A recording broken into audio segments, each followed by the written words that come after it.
So last time we covered through the first 6 cranial nerves. Were there any questions about the first 6 cranial nerves? Well, today we'll start with the 7th cranial nerve. The 7th cranial nerve is called the facial nerve. The facial nerve does multiple things. So the facial nerve supplies the innervation to the muscles of facial expression. So when you smile, or if you show your teeth, or you wrinkle your forehead, or you close your eye, you're using the facial nerve. The facial nerve also supplies the taste. It has a branch which is called the chordae tympani, actually goes through the inner ear, and it supplies the fibers that give you taste on the anterior 2/3 of your tongue. So sweet taste is also carried by the 7th cranial nerve. The 7th nerve supplies the nerve supply to the lacrimal gland, which is the tear gland, and so tearing is also a function of the facial nerve.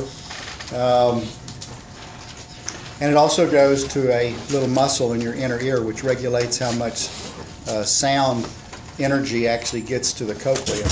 So those are multiple functions for the facial nerve, but the big one is the facial, basically the muscles of facial expression. Don't confuse that with the 5th nerve, because the 5th nerve is the nerve which gives you your chewing. So the muscles of mastication, those muscles are 5th cranial nerve, and 7th is the facial expression. The 8th cranial nerve, the acoustic or vestibulocochlear nerve, goes to the cochlea and the semicircular canals. So this is actually the nerve of hearing. It is also the nerve which carries the impulses that give you balance. So defects in the vestibulocochlear nerve, the 8th nerve, interrupt your balance, and they'll make you deaf in whichever ear is on the same side as the problem. The 9th nerve, the glossopharyngeal nerve, supplies the fibers that give you the taste on the posterior third of your tongue, the bitter taste. And so it is a afferent nerve in that respect. It also goes to several muscles in the back of your mouth, which help when you swallow. And as we'll see in a minute, it actually goes to some of the special sensory organs that are in the carotid that regulate blood pressure and regulate your O2 consumption. So there are actually some special afferents that are involved with the glossopharyngeal. The vagus nerve is a very big nerve. The vagus nerve basically it supplies the autonomic innervation to all of your internal organs. It goes to the heart. Branches of the vagus nerve go to the vagus. So basically the vagus slows heart rate because it's acetylcholine.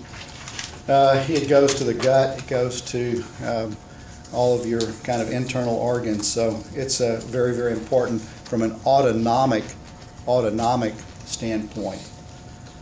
The 11th nerve, the spinal accessory nerve, goes to just 2 muscles. It goes to the sternocleidomastoid muscle and the deltoid muscle. This is the nerve which rotates your head right and left. So this movement right and left is the spinal accessory nerve. And then finally the hypoglossal nerve is the nerve that goes to your tongue. It goes to the muscle of your tongue. It's not a sensory nerve, but it's the nerve that makes you stick your tongue out. So when you do like this, you stick your tongue out. That's your hypoglossal nerve. So that's pretty much what you need to know for the last 6 cranial nerves.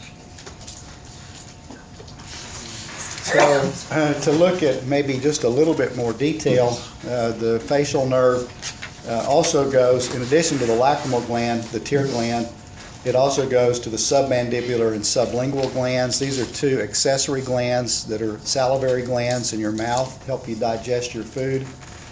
The main gland that digests your food is actually the parotid gland, and the parotid is innervated by the ninth nerve. And so, when you eat something, you basically release these enzymes and fluids that help you to digest your food. And it's a little bit confusing because the seventh nerve actually runs through the parotid gland, but it doesn't innervate it. And so if you have a bad case of mumps, for example, and the parotid gland is swollen, you can get some partial facial nerve issues, but you basically don't get innervated by the seventh nerve. The parotid is innervated by the ninth nerve.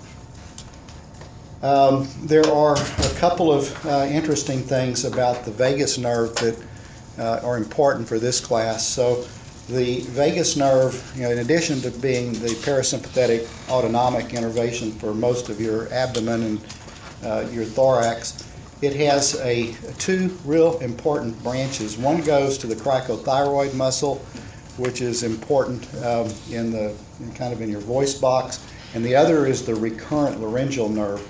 And the recurrent laryngeal nerve is the nerve that allows you to be able to speak.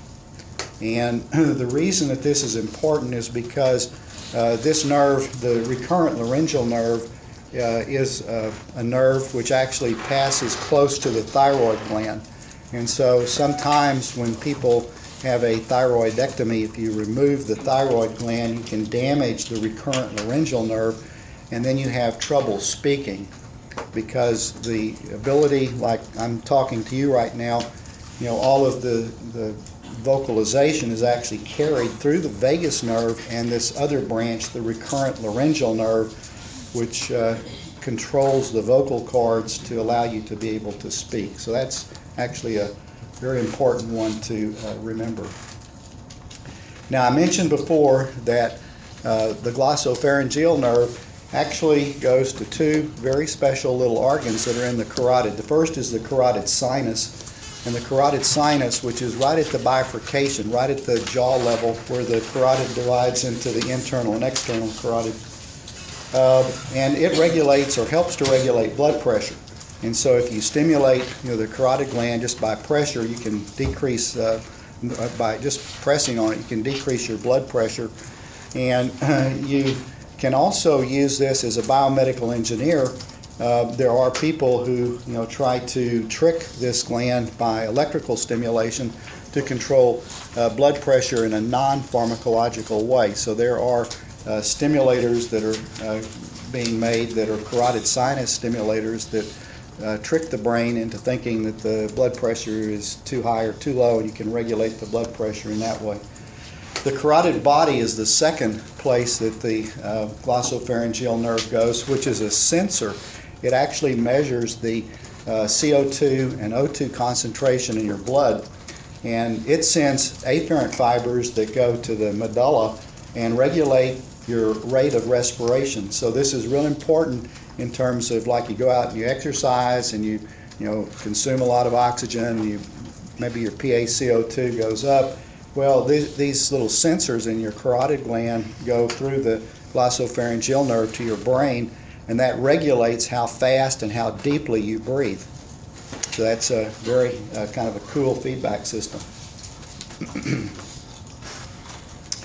The vagal visceral afferents are important in your cough reflex. So if you get something that's kind of stuck in your back of your throat, it can make you cough. And it's also important in the vomiting reflex. So if you're sick, this is actually carried by the vagal visceral afferents. Now, one of the diseases that you do need to know for this class is a disease called Bell's palsy. I don't know if y'all have known somebody that had a Bell's palsy. Have you ever heard that word? Yes. My uncle had it. Your uncle had it. Okay, and did he get better? Yeah. Got completely better? Yep, most people that have it get better. But it strikes people that are your age. You're just perfectly healthy, and then you wake up one morning and a half of your face is paralyzed. So Bell's palsy is an idiopathic facial nerve paralysis. Idiopathic means you just don't know what caused it. And so it might be because of swelling. Remember that the facial nerve and the eighth cranial nerve, the vestibulocochlear, go through that little canal, the internal auditory meatus. And so some people think that, for whatever reason, that just gets swollen and the pressure then causes the paralysis. But anyway, it happens very quickly. The way you know you got it is that you can't smile, you can't wrinkle your forehead, and you can't close your eye. And because the facial nerve, we know, also goes to the lacrimal gland, you also can't tear. Sound may be unusually loud because it also goes to the stapedius muscle. You can't regulate the amount of energy that gets into your inner ear. And of course, the seventh nerve also carries the chordae tympani fibers, which go to the anterior 2/3 of your tongue, and so that makes taste be abnormal. And so that kind of constellation of symptoms is called a Bell's palsy. You can see this gentleman here. The left side of his face is normal, but he's being asked to show his teeth, and you can't wrinkle. You can see there's no wrinkle to the forehead. You can see he can't show you the teeth, his teeth on the right side of his face. And the big problem here is that because you can't tear and because you can't close your eye, guess what? Your cornea dries out, and so you get exposure keratitis. You get a real problem because you can't lubricate the outer part of your cornea. In fact, this is one of the biggest problems that people get into Bell's palsy. A lot of times you have to patch the eye, or you have to sew the eye just temporarily shut using a temporary tarsorrhaphy, just so that the cornea doesn't get a corneal ulcer as a result of just drying out from the Bell's palsy. It usually resolves within a few weeks. A very big pulse of, say, 60 milligrams of prednisone, POQD, will usually cause the symptoms to resolve a little bit more quickly. Not everybody recovers totally. There is a syndrome that's called aberrant regeneration. So if you can imagine, you have this nerve that does multiple things. And so the nerve, goes to your facial expression, the lacrimal gland, it goes to your tongue. And so what happens is sometimes when the nerve regrows, when it grows back together, if you can imagine, you have a cable of fibers. Sometimes you get aberrant regeneration. Instead of the fibers going where they should when they recover, they may be slightly abnormal. That's called aberrant regeneration. And there's a real interesting syndrome which occurs in about 10% of people that have Bell's palsy. It's called the syndrome of the crocodile tears. And so the syndrome of the crocodile tears is that somebody that's had a Bell's palsy and recovered from it, so they no longer have the Bell's palsy, if you give them a meal, if you put a big old steak dinner in front of them, and what happens is that instead of just chowing down, they'll just start crying on that side, and that's because the lacrimal gland has been switched over from the fibers that should be going to the submandibular gland. So the submandibular gland and the lacrimal gland fibers have gotten crossed over, and instead of salivating, you start crying, and that's called the syndrome of the crocodile tears. It's kind of an interesting aside. So that's called Bell's palsy, idiopathic seventh nerve palsy. You have to differentiate that from other things that can cause the seventh nerve palsy, because you can get a tumor. You can have, for example, a tumor in the parotid gland. I mentioned that goes through the parotid gland. You can also get facial nerve paralysis as a result of herpes zoster virus. You can also get it because of Lyme's disease. We see that some here in Texas. So, but those are specific causes, and those we know can cause a seventh nerve palsy. Bell's is idiopathic. We don't know what caused it. So again, this slide is to remind you that it's really not that hard. We basically have these 12 cranial nerves, and then we've got these spinal nerves, these spinal segmental nerves. You've got 8 cervical, 12 thoracic, 5 lumbar, and 5 sacral. So basically those are the segmental nerves, and that's how all the information gets into your brain and out of your brain. Now we're going to begin today to talk about some of the pathways that are important for pain and temperature.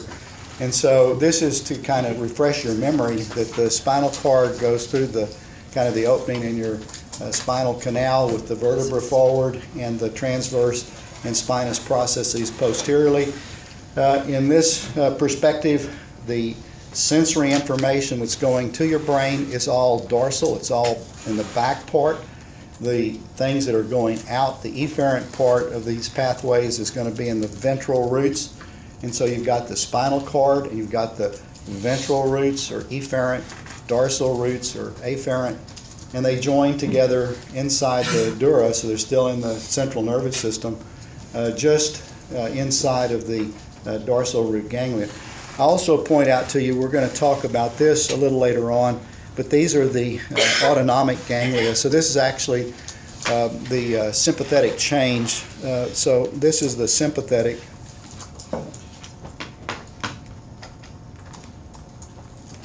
Sympathetic fibers go in these sympathetic chains, which are connected to the segmental nerves through the dorsal and ventral rami that go to the sympathetic chain. So basically you have kind of another little spinal cord which is paralleling the vertebra, which is your sympathetic outflow. Now the parasympathetic is all being carried by either the cranial nerves or there's actually the parasympathetics can go down in the spinal cord too. So they're coming out though the other nerve roots. The sympathetics are kind of going a little different. They kind of go along the blood vessels.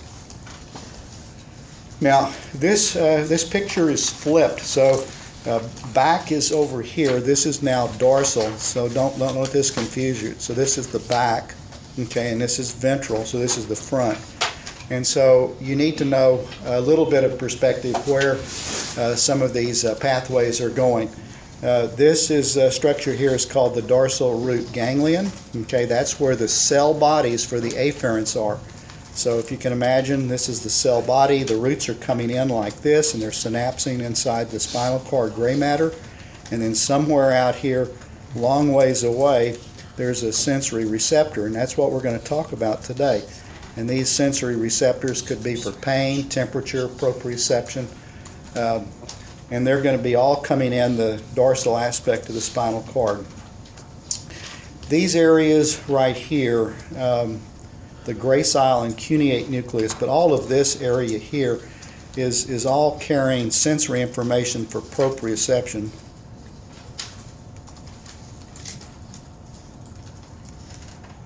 Okay, so this carries proprioception, and the tract that we're actually going to study today is this ventral spinothalamic tract and the lateral spinothalamic tract, which is this one right here. These two are going to be carrying pain and temperature. Okay, so the blue in this diagram are for tracts that are headed up to the brain. They're all afferent. So this is the first afferent pathways that we're going to talk about. The red is the efferent. These are the pathways from our brain that are going down, controlling our muscles. And the main one for this is the lateral corticospinal tract, which is this one right here. So this is the one that's real important for this class. We have some others. We're going to also talk a little about the dorsal and ventral spinocerebellar tracts. They're located right here.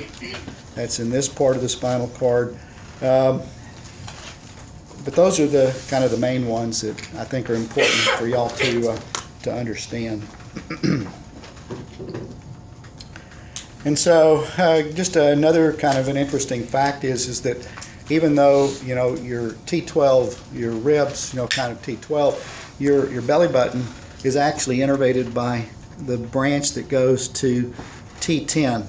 So that's kind of an interesting landmark. So belly button is T10. That gives you this segmental. So when, as a neurologist, when you're testing to see where somebody has a sensory defect, these nerves, of course, they're actually branching so that they're going down into the legs and, you know, your buttocks and other things, so that you basically don't have the same segmental distribution that's where they come out. They're actually going way down, and so these these dermatomes, these diagrams help to diagnose exactly which roots, which parts of the spinal cord or which part of the nerves are not working. So for this class, there are some important things that I think you need to memorize for this class. We're going to talk about this precentral gyrus right here. This is the motor strip. This is all motor. This part right here, this post-central gyrus right here, this is all sensory. So sensory is just behind the central sulcus. Motor is just in front of it. The anterior part of your frontal lobe is all involved in cognition, affect, those kinds of things, with the exception of Broca's area here, which is motor speech.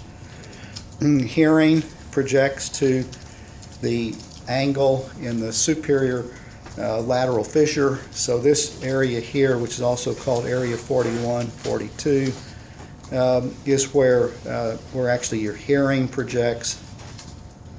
And then your occipital lobe, this area back here, is all vision. This is motor. The cerebellum is mostly motor. They kind of get a little bit of the landmarks for what's important there. You can't see the division between the occipital lobe and the parietal lobe by looking at the external part of the brain. There is no division. You actually have to look on the inside in order to be able to visualize the parietal occipital fissure. So this is the dividing line between the parietal lobe and the occipital lobe. Primary vision all projects to the calcarine fissure, which is in the very, very back part of your head. And then the other thing I think is important on this is the superior cingulate gyrus, which is actually very important for memory. We'll see how that goes into the memory circuit.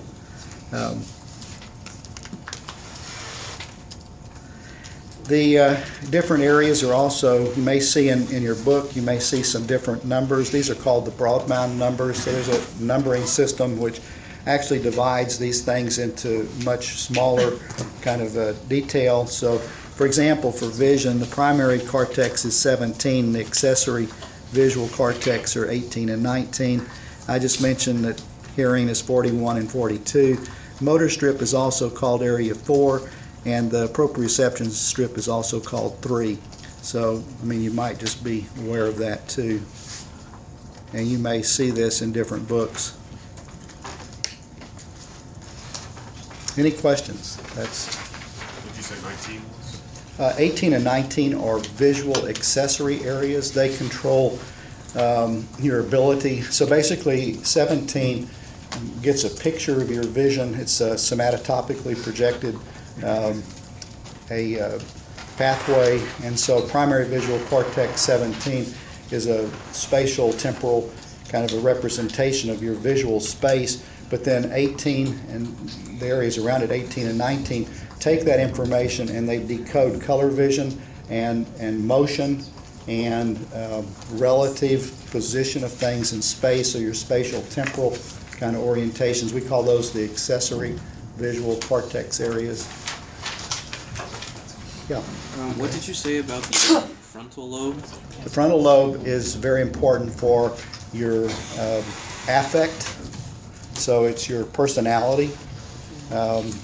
It's also very important in your cognitive thinking. So we know that your mathematical skills, a lot of your language, your interpretive language skills are in the frontal lobe, with the exception of Broca's area, which is motor.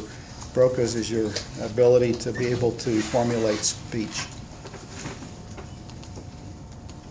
Any other questions? Okay.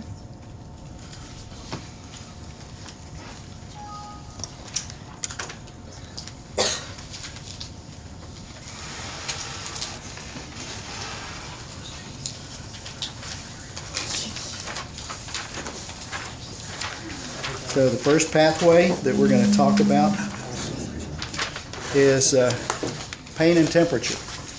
And so we have, basically we've got this inner being, which is your consciousness. So you've got your brain, okay, which is kind of an interesting concept because you've got this little person inside of your head, and this little person inside of your head is aware that you're you and you're different from the person that's sitting next to you. So you've got this consciousness of place and time, but we're connected to the environment. And so we get connected to the environment through our sensory systems. Okay, so one of the sensory systems is vision. And so you look around, that's a teleoceptive sense, so basically you can see things around you. That's all projecting into this little person that's inside your head. You have hearing, which is another kind of a teleoceptive sense. We have conscious and unconscious proprioception pathways. And then we have pain and temperature. So the first one that actually we're going to look at kind of the wiring diagram here is this pain and temperature. Okay, that's the very first one that we're going to look at. They all project into the central nervous system, and they all project, all of these at least project into the ventral posterior lateral nucleus of the thalamus, which then projects to the cortex. So all of these pathways are eventually going to go into the thalamus, and then they're going to go up into that post-central gyrus that we just looked at. They're going to project up into the cortex. Okay, so that's kind of the general picture of what happens. And so there are a couple of interesting phenomena here that occur. One is called receptor specificity, and that is that we have special kind of receptors that are specially tuned to be sensitive to touch and temperature. And in your eye, you have these photoreceptors that are very, very sensitive to photons. And then we have special kinds of mechanical receptors in our skin that respond to vibration and other things. And so we have this tuning basically on our ability to respond to things in our environment based upon sensitivity of the receptors. But then we have this second thing, which is called pathway specificity.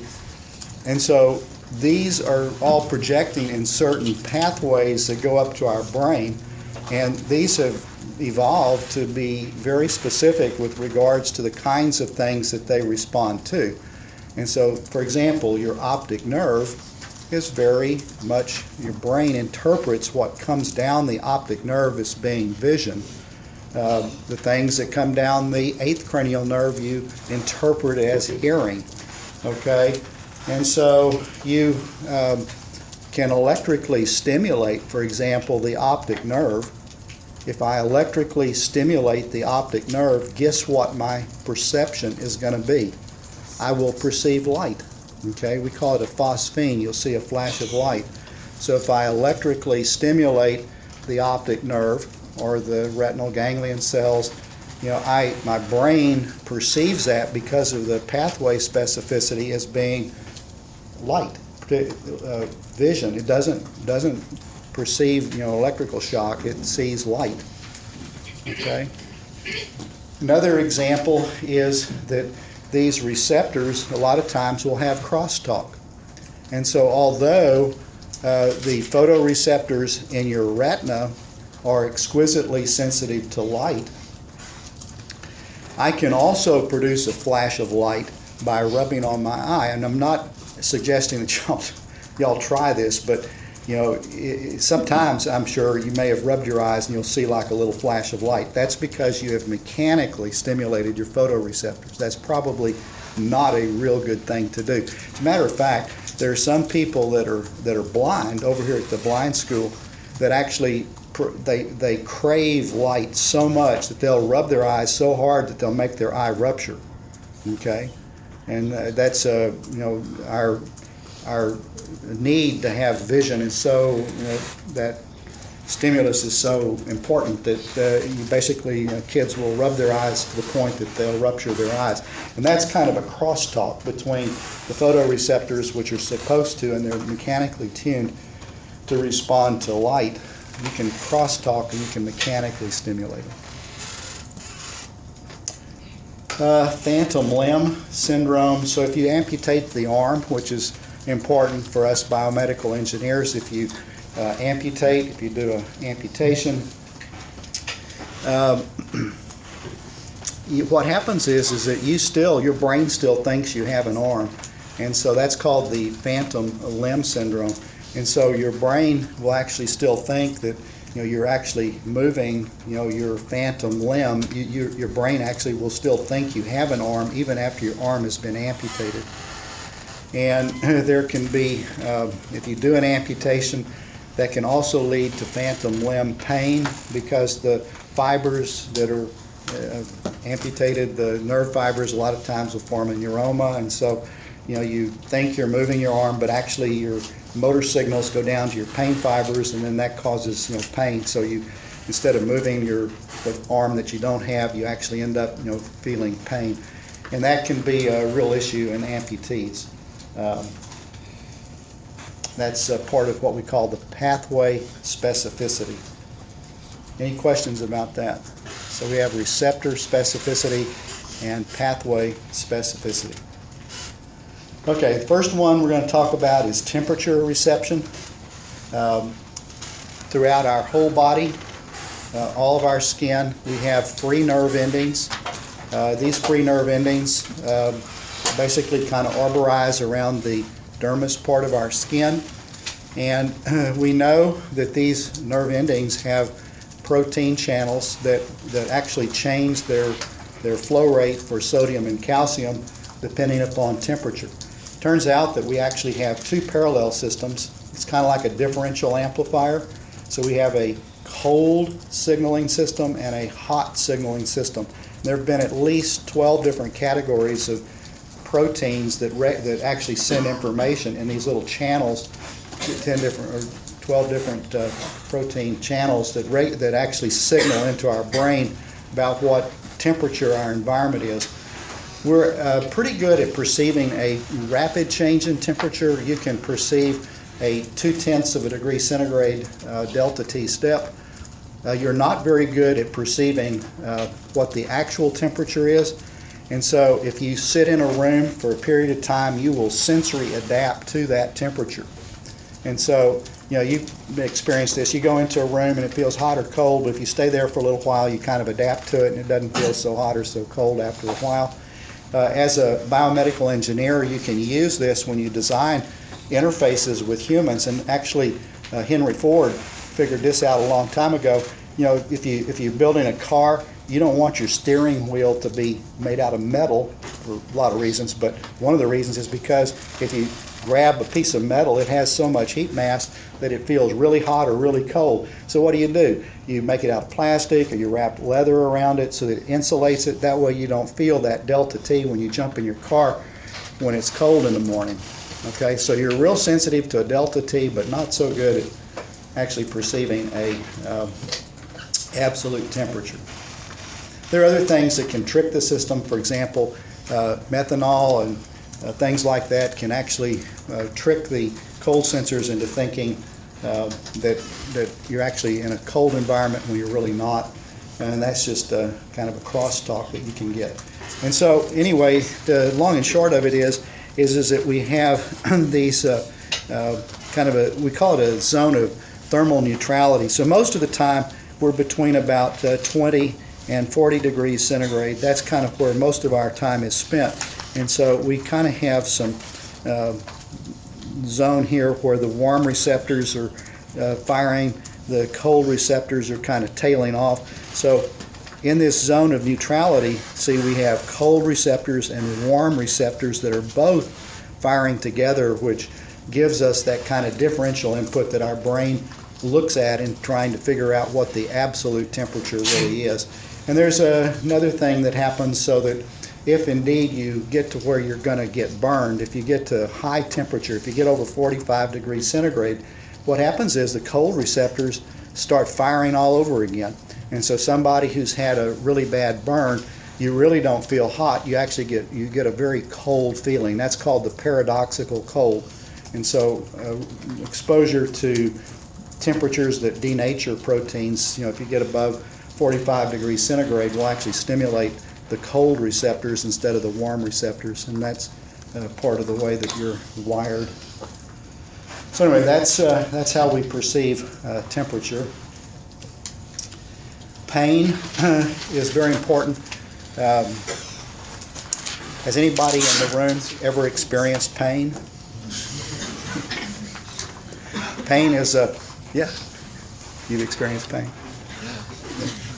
I have a quick question Yeah. about the temp receptors. It says cold/warm equals 4/1. Does that mean we have more cold receptors? Yeah, you have many more cold receptors than you have warm receptors. Why is that? Cold temperature is more dangerous than warmer temperature. Probably, yeah. In our usual environment, it probably is, and so you're much more likely to die from frostbite than you are probably than fire. I don't know. That's my simple explanation. Anyway, you have more cold than heat, hot receptors. Okay, so everybody in the room at some time has experienced some kind of pain. So pain has two different characteristics. One characteristic is a dull, chronic, poorly localized. It just hurts. It's kind of an achy, burning. You don't really know exactly what's wrong, but you just don't feel good. And then we have another kind of pain that is very sharp. The sharp kind of pain is where you step on a sticker or you get stuck with a needle. That's called epicritic pain. It's very short in duration. You know exactly where it is. I mean, I know y'all have all had the experience where you're out, you get a sticker bar, or you get something in your shoe. You know exactly where it is. You know exactly where to try to pull it out.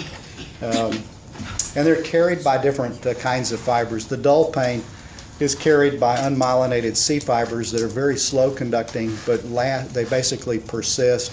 And then the epicritic pain fibers are carried by very large myelinated fibers that have a very useful survival advantage in that, if you get stuck by something, it is to your advantage to get away from it as quickly as possible. And so your brain needs to get that information quickly so that you don't hurt yourself. And so our brain has evolved to be able to differentiate those two. Now, it turns out that the one that actually causes the most problems, the one that causes the issues with regards to chronic pain, this is the kind of things that you get into with cancer and maybe chronic diseases, like arthritis and things like that produce this kind of photopathic, really unpleasant, but still not sharp kind of pain. And this is really kind of where the pharmaceutical industries target their pain medicines. It's a big industry. It's a $100 billion industry in the United States treating pain. So, but again, we have those two different kinds of issues. And so if you kind of remember, the large myelinated fibers send information very quickly to the brain, and the unmyelinated small C fibers, slow conducting, send information very slowly. And we can differentiate the protopathic and epicritic kinds of pain based upon their conduction velocity into the central nervous system. Okay? So we know that the pain receptor is a chemical receptor. It is exquisitely sensitive to potassium. And the reason is because if you get hurt, you're going to crush cells, you're going to break cells. Cells are full of potassium. And so if you get hurt, you're going to release potassium. And so your pain fibers sense the potassium that's now not intracellular but extracellular. And then that triggers these chemical sensors to send a signal to your brain that you have something bad going on. White blood cells have bradykinin. This is a part of the kallikrein bradykinin pathway where, if you have an inflammation, if you have an abscess, for example, you're going to release bradykinin, and that then stimulates the pain fibers. There are a bunch of other things that are also very much stimulants for the pain pathway. Histamine, acetylcholine by itself. Serotonin is released from platelets, so if you get cut, your platelets aggregate and they release serotonin. And so we have these mechanisms that, kind of defense mechanism that signal that there are problems. This slide kind of just goes over what we just kind of what we talked about. Actually, the only thing that we didn't was the prostaglandins, because there are lots of drugs that kind of target the prostaglandins. That's a part of the arachidonic acid pathway. Y'all are familiar with prostaglandins? Know any drugs that affect prostaglandins? What? Aspirin. Aspirin, exactly. Aspirin targets the prostaglandins. So understand that this is a pathway, that starts out on your skin, and so we have these kind of bare endings that can be directly stimulated by potassium, 5-hydroxytryptophan, prostaglandin, histamine. All of these cause action potentials to be generated. And I think this is kind of tricky here, so you better pay attention. The action potentials are generated here in this segment.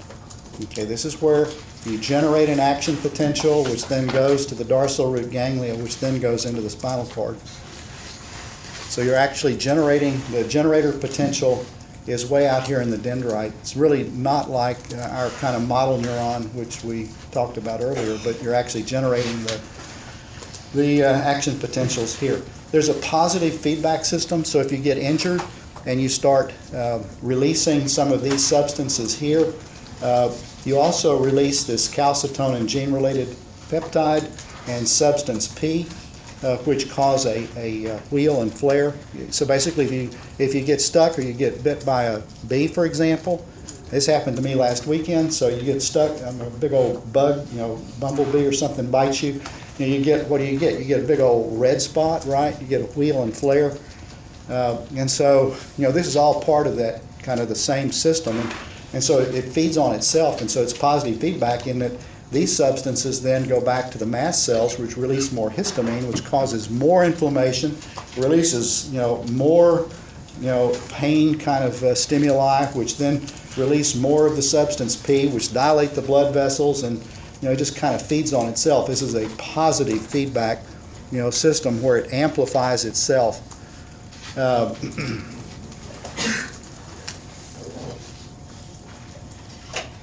Okay, so now the pain and temperature pathway, there's actually 4 different ways that this gets to our brain. The first pathway is the spino-reticular pathway. These are all coming in the posterior part of your spinal cord. This pathway ends in the medulla, in the medullary reticular formation. Okay, this is a pathway which is an awaking pathway. Okay, this spino-reticular is what I call the wake-up pathway.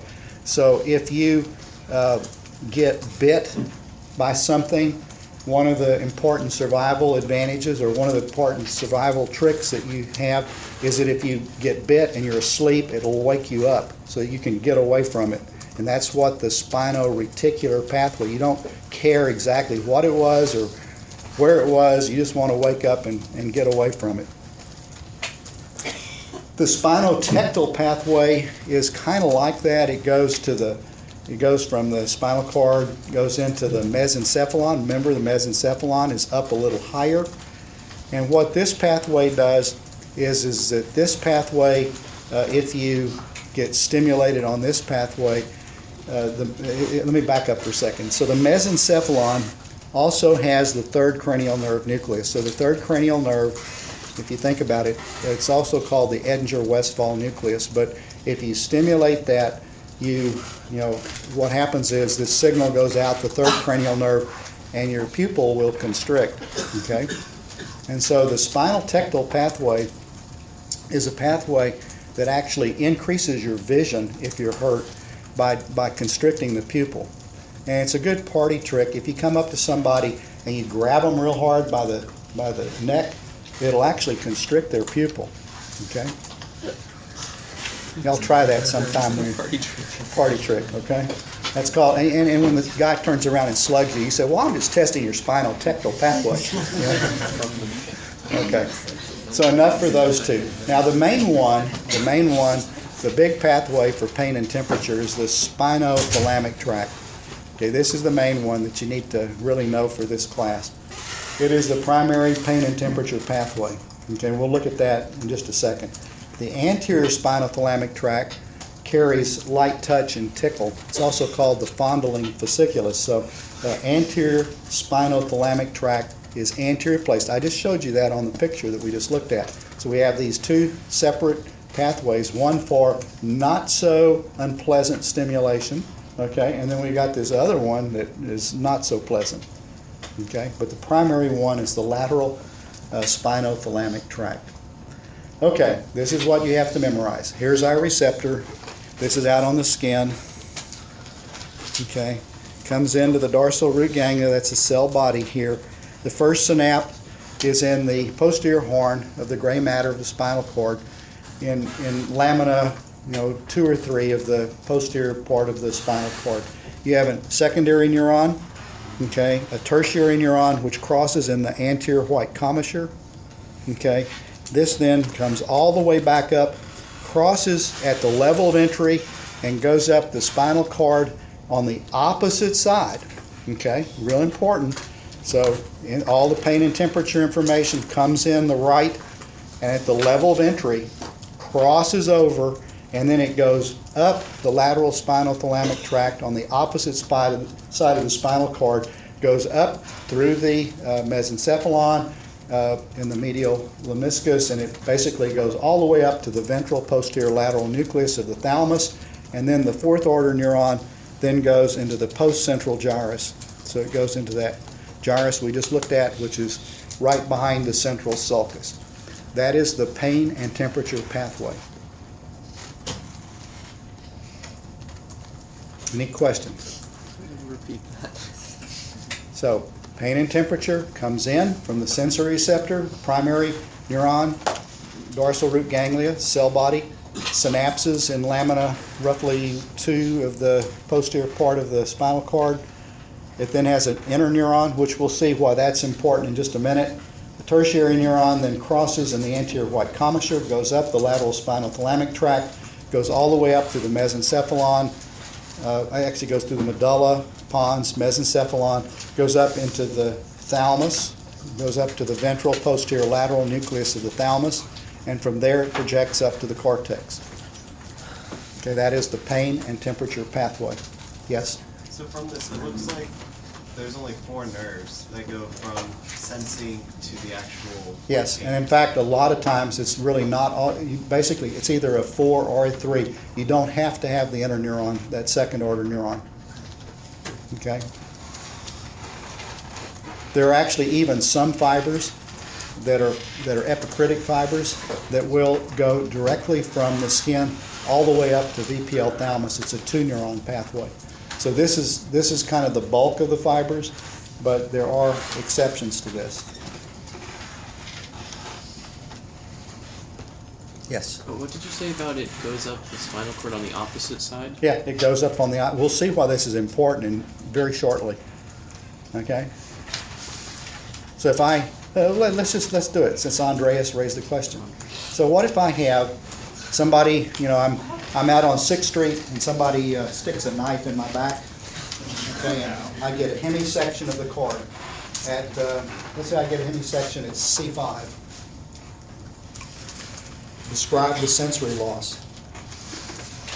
Paralysis. No, I want sensory loss, not motor.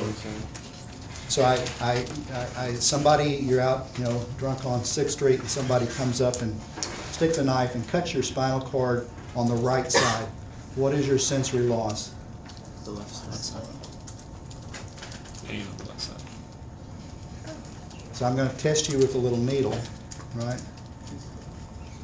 So if I cut the spinal cord on the right side at C5, tell me what your sensory loss is. You can't feel pain on the left side? That's correct. From C down. From where you got arm, cut down. From the arm and in your leg, because it cut everything, all the fibers that are coming up. Remember, these fibers just keep adding, okay? They cross immediately. So if I cut the right side, if I hemisection the cord on the right side, I lose pain and temperature from that point down on the opposite side. Okay, any question about that? Why did that happen? Like, why did that come about? Why is that useful? Because you got stuck with a knife. No. Why is it opposite? Is that Because just a it way- crossed. That's the point. That's the whole point of what I'm trying to make here. It crosses when it immediately comes in. So everything that's on the left side has come from the right side from that point down. It all keeps coming in. See, and it crosses and it keeps going up. So I cut, it's C5. C5 is kind of where your hand is. So I lose pain and temperature. You can't feel me if I stick you with a needle on the left hand, arm, abdomen, and leg. So basically, it's just from that side down, you lose pain and temperature sense. Okay? That's what's important. It crosses where it comes in. Really, really important. Okay?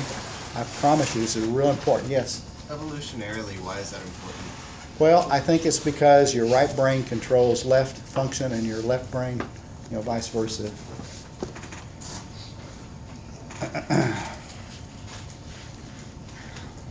Yeah. Sorry. Okay. This is another way of looking at it kind of in 3 dimensions. So here's the spinal cord. All this information is coming in. You can kind of see that level where it comes in. And so you've got your second and third order neurons. And you can see how at that plane, at the level that it comes in, you get all the fibers that cross over into the anterior white commissure. And so you have to also remember that everything that is below this, so I have another neuron that's coming in here and coming like this, and another one here that's coming like this. So this might be from my hand, this might be from the abdomen, and this might be from my leg. Okay, but they're all going to be crossed over here. So if I cut this, I lose pain and temperature on the opposite side.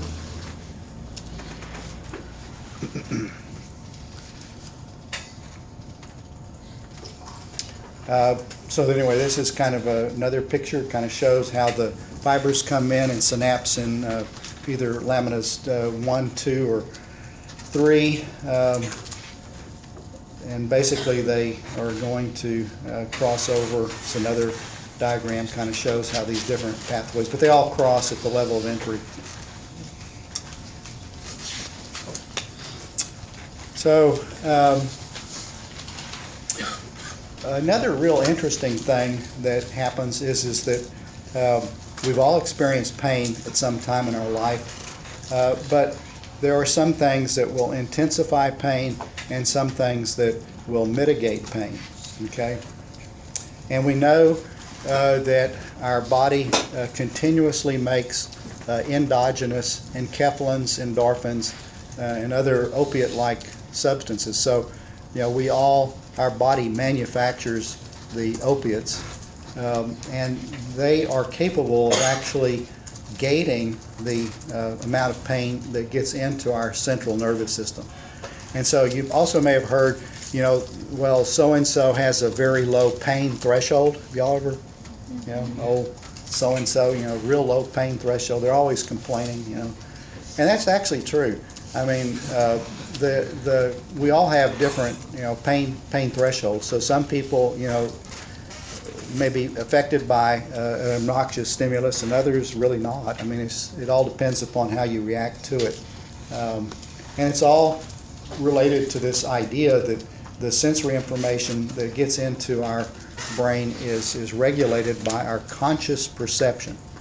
Another example of this is I really like dentists because they really study how to mask pain. I mean, a dentist spends, hours and hours and hours in school learning how to trick you into thinking that something doesn't hurt, okay? And so if you kind of remember, when you're seeing the dentist, the dentist may come in and say, well, hello, Pauline, how you doing, and how's your mom? Is he doing okay? Yeah, and your sister?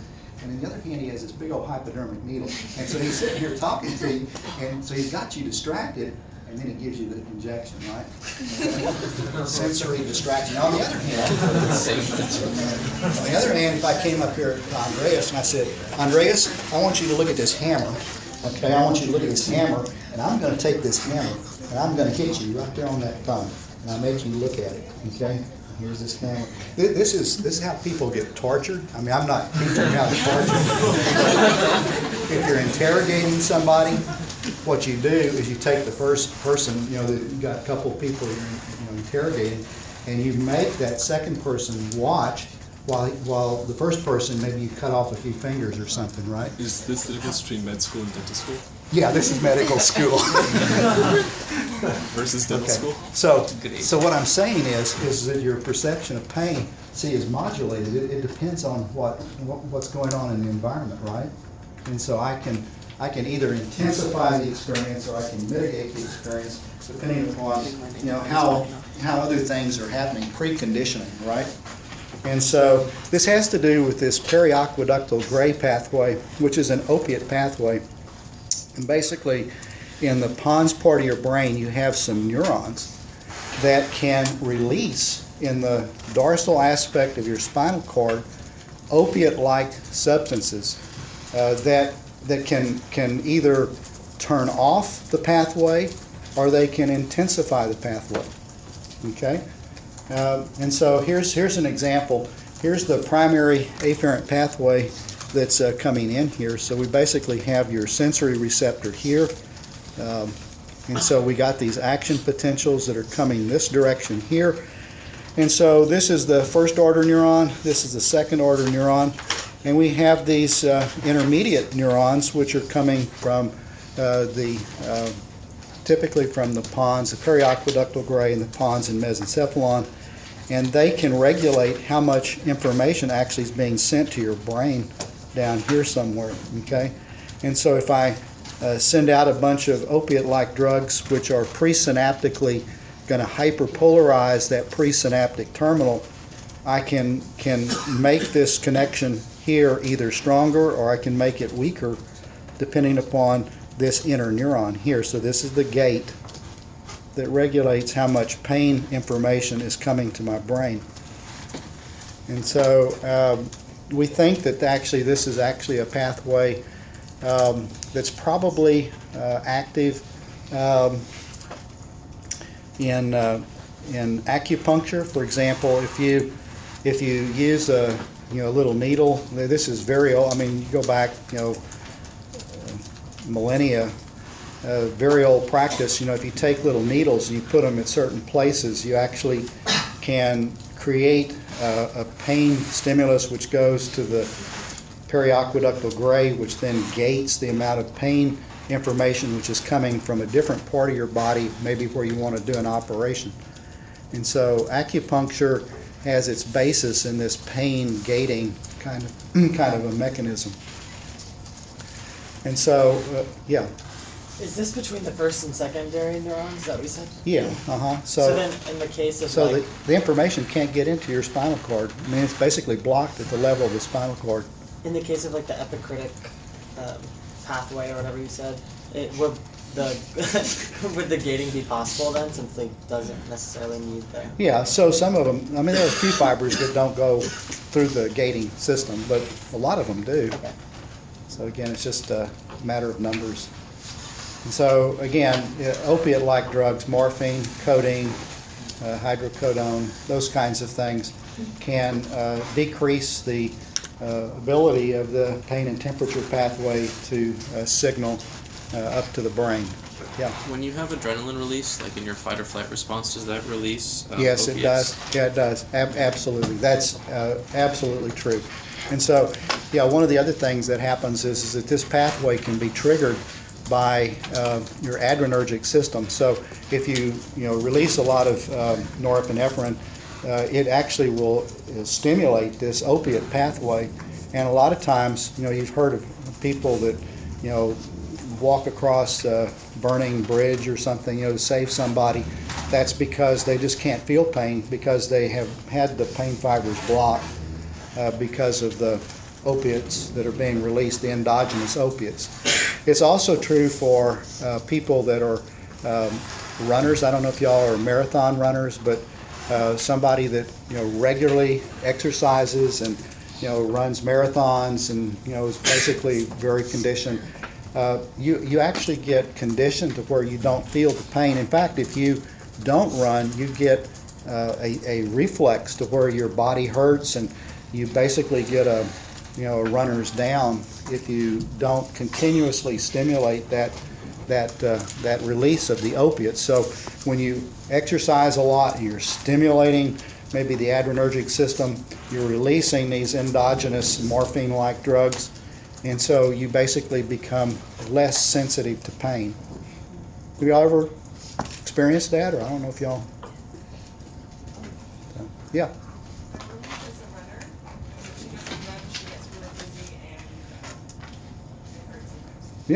Yeah, you get more sensitive to pain, absolutely, because your body's not making the opiate-like drugs. Really, kind of the same idea here, that you gate. This is called sensory gating. You gate the amount of information which is going into your spinal cord. And you do this very actively, and you can do it consciously too, like I was just showing you with the dentist and the medical doctor. You can change the interrogator. You can change your perception of pain. So one of the biomedical engineering applications is that we can trick this system by stimulating the release of the opiate-like drugs, the endogenous opiate-like drug. So let me back up for a second. So what's the problem? If morphine and codeine are really good, which they are, they're very good pain medicines, what's the problems with them? They're not biologically generated. Well, they're very similar. I mean, they're opiates. So why can't I go to Walgreens and just buy a vial of morphine? Because the government doesn't like Because the government doesn't like. Same reason you can't go get a little weed. Actually, that's another pain medicine, right? Have you ever tried it? My job requires that I answer no. I feel no pain. Y'all know Willie Nelson? You ever heard of Willie Nelson? Back in the day. Yeah. His bus reeks. Anyway, yeah.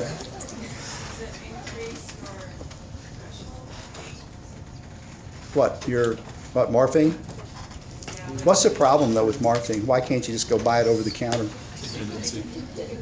It's addicting, right?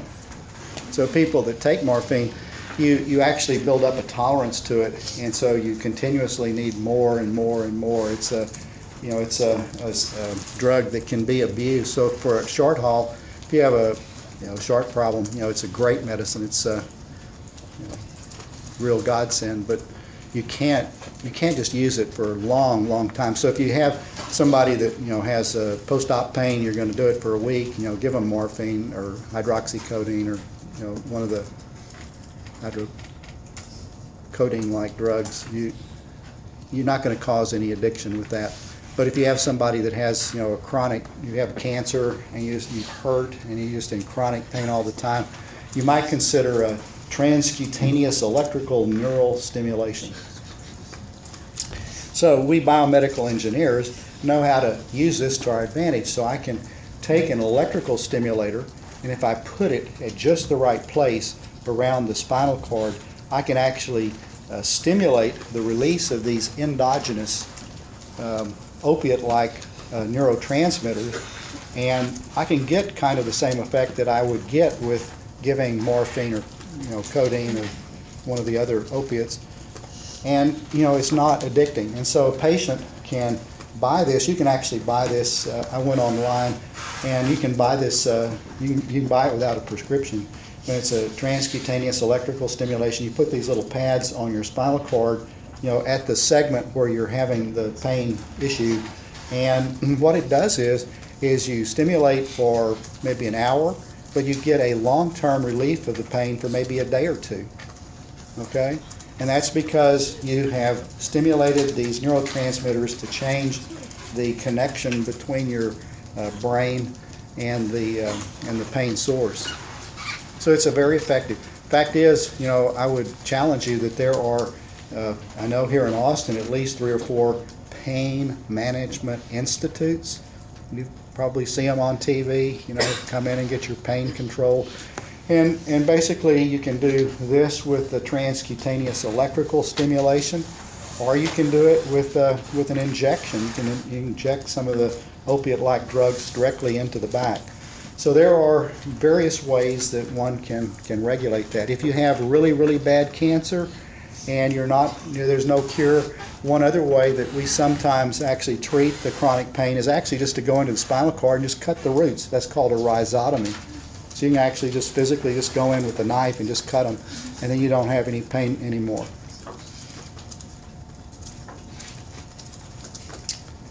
Okay, so that's a lesson from biomedical engineering. Yes? How is this not addictive? What? How is this not addictive? How is this not addictive? Yeah. Because you're not actually injecting any endogenous opiates, you're actually using your own, okay, which is a limited supply, and it will come back. If you don't repeat, you have to do this and then might get pain relief for a day, do it again, get pain relief for a day, but actually does not produce much tolerance. You don't get the same tolerance that you get with the external opiates.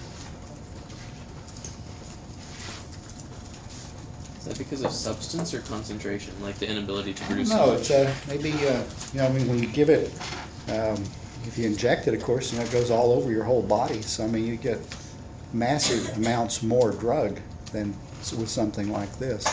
This is minute. It's targeted. It goes directly to just that part where you have the pain issue, right? But if I give you an injection, if I give you 10 milligrams of morphine, it goes everywhere in your body, right? If I give you an injection, right, okay. So we used to have, as a part of this physiology class, we used to have a dog lab that went with it. Now all the PETA and stuff doesn't let us do it anymore, but we used to take, dogs, a couple of dogs. Here I have dog 1 and dog 2. And as a part of this class, we would have the students take the spleen out. So on dog 1, we just open up the abdomen and remove the spleen. Okay, so that's what dog 1 is. So I've got the spleen, and I would then cut the blood supply to the spleen in dog 1, and I would perfuse that with dog 2. So I would basically take the splenic artery and splenic vein from dog 2 and perfuse it. So basically I have the spleen from dog 1 sitting here on the table or on the operating table, and I've got these 2 dogs side by side. And so, what the purpose to this experiment that demonstrates some of these effects here is that you can give various drugs to the 2 different dogs, and you can kind of see what the pain reaction is in the dog.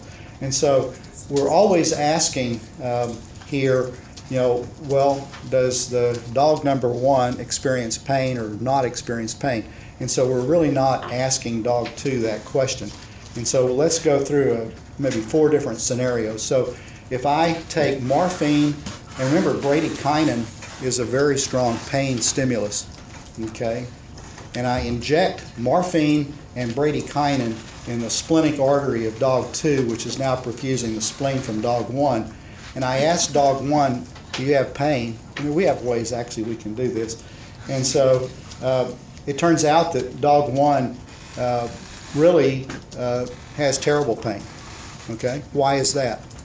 Well, it's because morphine acts centrally. It does not work on the terminal.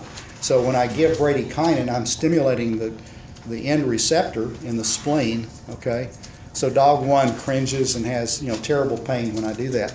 On the other hand, if I give the same bradykinin and I give aspirin in the splenic artery, and I ask dog 1, does it hurt? Dog 1's just all happy. It doesn't hurt at all. Why? Because aspirin blocks the pain receptor at the peripheral receptor. It's not a central acting drug. Scenario number 3 is if I give morphine and bradykinin to the perfusion, and I give morphine centrally to dog 1. Dog 1's all happy, no pain. But if I give aspirin to dog 1 and give the bradykinin in the splenic vein, it doesn't work because morphine works centrally, aspirin works peripherally. That's just a little experiment, again, that kind of maybe reinforces maybe some of the ideas that we talked about today. Morphine, centrally active, gating in the spinal cord, central nervous system. Aspirin works peripherally to stabilize membranes, decrease the receptor potential for pain. That's how you test drugs to see if they act centrally or peripherally. Okay, the last thing we're going to talk about today is another issue which is should be of interest to biomedical engineers, and this is called biomimetics. And so we a lot of times will learn a lot about how to build systems and how to design new devices from looking at animals and looking at how they perceive pain or temperature or whatnot. And so I remind you that we have the ability actually to sense temperature by various ways. Most of the time we sense temperature by convection or by conduction, but we can also sense temperature by the radiance. So any time you're around a black body, next time you're around a fire, you can actually sense the infrared radiation which is being given off, and the amount of energy is proportional to the temperature to the 4th degree. So the hotter something is, the more energy is in the photons that are actually being irradiated. Okay. Now the importance of this is that there are 2 animals that have very exquisite temperature sensors. One is the crotaline snakes. They basically have a infrared sensor which is in the pit. These are called pit vipers. This is the snakes, like for example the rattlesnake. They have an eye, but they also have a pit which is an infrared sensor. And so about 10 years ago, maybe 12 years ago, we had a Department of Defense contract to actually study these snakes. So I had my graduate students go out to the ranch and catch a whole bag full of rattlesnakes, and we brought them into the lab. And we studied how these snakes can sense the infrared light. And so the long and short of it is that these snakes actually have terminal nerve mass. These are some electron microscope slides that basically in this pit area right here, you just have hundreds and hundreds of thousands of nerve endings that are very sensitive to that infrared radiation. It's called the terminal nerve mass in the pit vipers. Okay. And so the other example that we studied for the Department of Defense, which actually turned out to be very productive, is we studied another little beetle called Melanophila acuminata. And so my graduate students and I took off, and we went up into Colorado and went skiing and caught a bunch of these little bugs and brought them back to the lab, and we studied how they can sense infrared light. Now let me tell you a little bit about these. These bugs, the fire beetles, can sense a fire 800 kilometers away. Okay, so they have a very, very sensitive infrared sensor. Okay, now why is that important? Well, it's important to our military because we like to fight at night, and so we want room temperature infrared detectors. And so the military gave us a bunch of money to try to come up with a transducer which worked on the same principle of this Melanophila acuminata. These bugs are really, really good at sensing infrared radiation at a very, very long distance. As a matter of fact, this is so important to this bug because the male and the female actually have to mate and copulate on a burning tree in order to propagate the species. That's sex in a hot place, okay? So these guys, for their survival, have got to sense the fire, and the males and females have to come together on this still burning tree, and that's actually how we caught them, on still burning trees, to while they were having sex. Anyway, so we catch them on this tree, and so when we studied how it works, okay, it turns out that they have a very, very interesting little mechanical sensor. And the way this thing works is you basically have an infrared lens, and this lens gathers the photons, these infrared photons, and it's like the thermocouple in your air conditioner. It expands and contracts, and it pulls on a nerve ending, which is right here. This is the nerve ending here, and so this pulls and compresses here on the nerve ending. Okay, so the infrared light comes down, gets absorbed, and expands and contracts, and then this sends the action potentials to the brain of this bug. Okay, and so it turns out that these bugs transduce infrared radiation through a mechanical, this is a mechanical receptor. Okay, it goes from infrared light to absorption in this this lens, this infrared lens, to a mechanical stimulation of the receptors in the nerve ending. It's totally different. It's a different mechanism from the snakes. And so, just to give you, the final idea here is that based upon this, we were then able to design a very efficient room temperature bolometer. Y'all look that up, bolometer, which is a very good array kind of a device you can make for a room temperature infrared sensor. And this kind of thing is what is basically in all of the infrared glasses that our military uses. Okay, so that's an idea of how biomedical engineering can study, and what you're learning, how you can apply that to make a extremely useful and valuable product. Any questions? We'll start from here next time. Good question.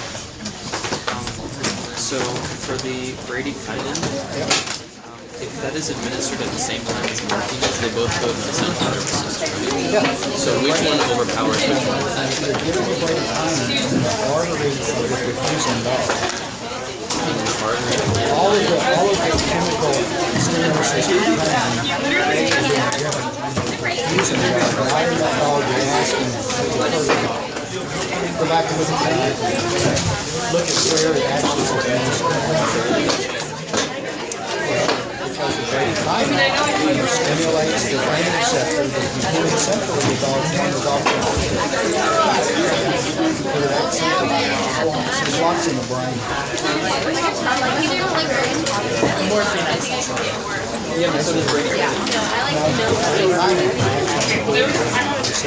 Oh, okay, so aspirin and bradykinin are both peripheral. Aspirin works peripherally.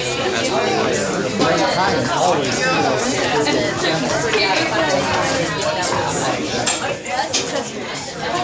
So what the sheet, so how did the mechanical receptor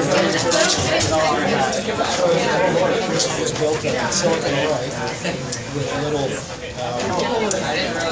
lenses. So you can imagine that I have a 1024 by 1024 array of these little devices that expand and contract, and instead of pressing on they change resistance.